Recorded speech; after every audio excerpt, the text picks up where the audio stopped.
Attingal UDF സ്ഥാനാർത്ഥി സന്തോഷ് ഭദ്രന്റെ തിരഞ്ഞെടുപ്പ് convention RSP ദേശീയ സെക്രട്ടേറിയറ്റ് അംഗം NK പ്രേമചന്ദ്രൻ MP ഉദ്ഘാടനം ചെയ്ത് സംസാരിക്കുന്നു.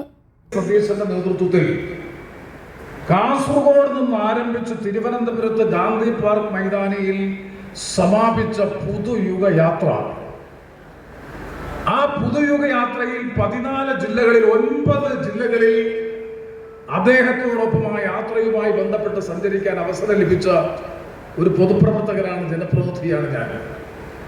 ആ യാത്രയിൽ കേരളത്തിന്റെ രാഷ്ട്രീയ മനസ്സ്, മാറുന്ന കേരളത്തിന്റെ രാഷ്ട്രീയ മനസ്സ് നേരിൽ മനസ്സിലാക്കാനുള്ള അവസരം അനുഭവത്തിലൂടെ ഉണ്ടായത് ഈ അവസരത്തിൽ നിങ്ങളുടെ മുമ്പിൽ പറയാൻ ഞാൻ ആഗ്രഹിക്കുകയാണ്.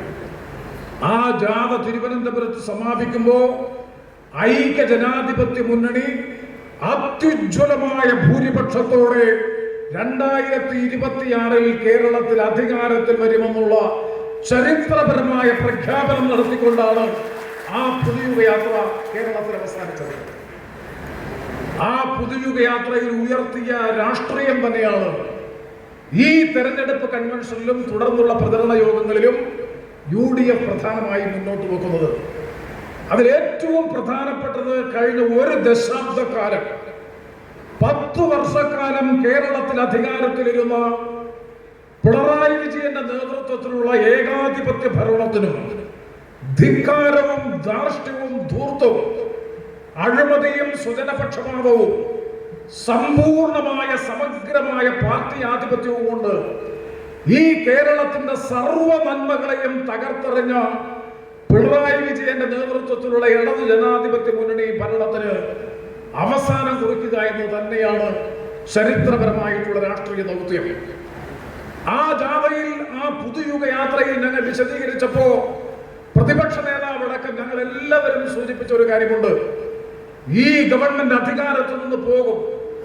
ഇത്രയും സുവർണാവസരം ലഭിച്ച ഒരു മുഖ്യമന്ത്രിയും ഒരു ഗവൺമെന്റും കേരള രൂപീകരണത്തിന് ശേഷം ഈ സംസ്ഥാനത്ത് ഉണ്ടായിട്ടില്ല.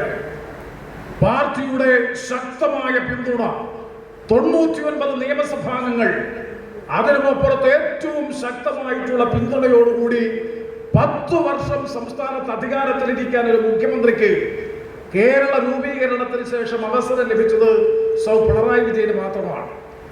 ആ 10 വർഷക്കാലത്തെ ഭരണം കേരളത്തെ 25 വർഷക്കാലം പുറകോട്ട് നടത്തിച്ചു. കേരളത്തിന്റെ വിദ്യാഭ്യാസ മേഖല, ആരോഗ്യ മേഖല, വ്യാവസായിക രംഗം, സാമ്പത്തിക രംഗം, സാമൂഹിക രംഗം, സമസ്ത മേഖലയിലും പരാജയത്തിന്റെ ചരിത്രം മാത്രം എഴുതിക്കൊണ്ടാണ് 10 വർഷക്കാലത്തെ ഭരണം ഈ മെയ് മാസത്തിൽ പിണറായി വിജയന്റെ ഗവൺമെന്റ് പൂർത്തീകരിക്കുന്നത്. ആ ജനവിരുദ്ധ ദുർഭരണത്തിനെതിരായിട്ടുള്ള അതിശക്തമായ ക്യാമ്പയിൻ പ്രചാര പ്രവർത്തനങ്ങൾക്ക് ഈ തെരഞ്ഞെടുപ്പിൽ നേതൃപരമായ പങ്കുവഹിക്കാൻ നമുക്ക് കഴിയണം. ഏറ്റവും ഒടുവിൽ ശബരിമലയിൽ നടന്നതടക്കം, എന്തിനേറെ പറയുന്നത്, ഇടതുപക്ഷം എന്ന പേരുച്ചരിക്കാനുള്ള ധാർമ്മികാവകാശം ഇന്ന് CPM-ന് നഷ്ടപ്പെട്ടിരിക്കുന്നു. ഞാൻ ഇന്നലെ രാവിലെ കൊട്ടാരക്കരയിലെ UDF-ന്റെ തെരഞ്ഞെടുപ്പ് കൺവെൻഷൻ ഉദ്ഘാടനം ചെയ്തു. ഞാൻ ആ സമ്മേളനത്തിൽ പോയപ്പോൾ എനിക്ക് അഭിമാനം തോന്നി. ആ കൊട്ടാരക്കര നിയമസഭാ നിയോജക മണ്ഡലത്തിൽ മത്സരിക്കുന്ന UDF-ന്റെ സ്ഥാനാർത്ഥി ദീർഘകാലം CPM-ന്റെ നിയമസഭാംഗമായിരുന്ന, പൊതുപ്രവർത്തന രംഗത്തും രാഷ്ട്രീയ രംഗത്തും മാന്യതയുടെ മുഖമുള്ള, എല്ലാവരും അംഗീകരിക്കുന്ന പൊതുസ്വീകാര്യതയുള്ള CPM-ന്റെ ദീർഘകാലത്തെ പ്രവർത്തകയായിരുന്ന അഡ്വക്കേറ്റ് P. ഐഷ പോറ്റിയാണ് കൊട്ടാരക്കര നിയോജക മണ്ഡലത്തിൽ മത്സരിക്കുന്ന സ്ഥാനാർത്ഥി.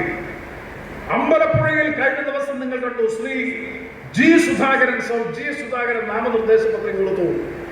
ആ G. സുധാകരന്റെ തലയിൽ 64 വർഷക്കാലം പാർട്ടി അംഗമായി പാർട്ടിക്ക് വേണ്ടി സമർപ്പിത ജീവിതം നയിച്ച, ഇടതുപക്ഷ രാഷ്ട്രീയ മൂല്യങ്ങൾ സത്യസന്ധമായി മുറുകെ പിടിച്ച, പൊതുജീവിതം നയിച്ച സഖാവ് G. സുധാകരന്റെ തലയിൽ ഒരു കോൺഗ്രസ് പ്രവർത്തകൻ ഇന്ത്യൻ നാഷണൽ കോൺഗ്രസ് എന്ന പേര് പതിച്ച, നാമകരണം പതിച്ച ത്രിവർണ്ണ തൊപ്പി അദ്ദേഹത്തിന്റെ തലയിൽ കൊണ്ടുവെക്കുമ്പോ അതൊരു ചരിത്ര നിമിഷമായിരുന്നു.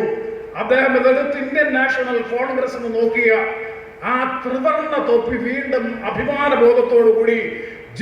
സുധാകരൻ തലയിൽ വെച്ചു എന്ന് പറഞ്ഞാൽ അത് രാഷ്ട്രീയത്തിലെ ചരിത്രപരമായ ഒരു മുഹൂർത്തമാണ്.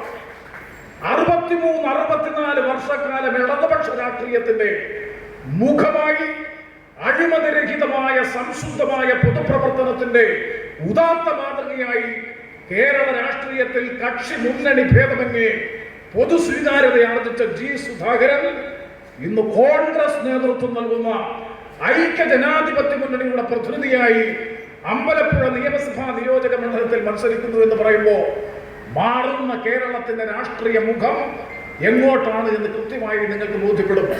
പയ്യന്നൂരിൽ മറ്റന്നാളാണ് കൺവെൻഷൻ. പയ്യന്നൂരിൽ ഞാൻ നേരത്തെ സൂചിപ്പിച്ച കമ്മ്യൂണിസ്റ്റ് മൂല്യങ്ങൾ മുറുകെ പിടിച്ച് ജീവിതം മുന്നോട്ട് നയിച്ച കുഞ്ഞികൃഷ്ണൻ CPM-ന്റെ ജില്ലാ എക്സിക്യൂട്ടീവ് കമ്മിറ്റി അംഗം, കണ്ണൂരിലെ മാർക്സിസ്റ്റ് പാർട്ടിയുടെ ജില്ലാ എക്സിക്യൂട്ടീവ് കമ്മിറ്റി അംഗമെന്ന് പറഞ്ഞാൽ നിസ്സാരമായ സംഘാടകനായിരിക്കില്ല.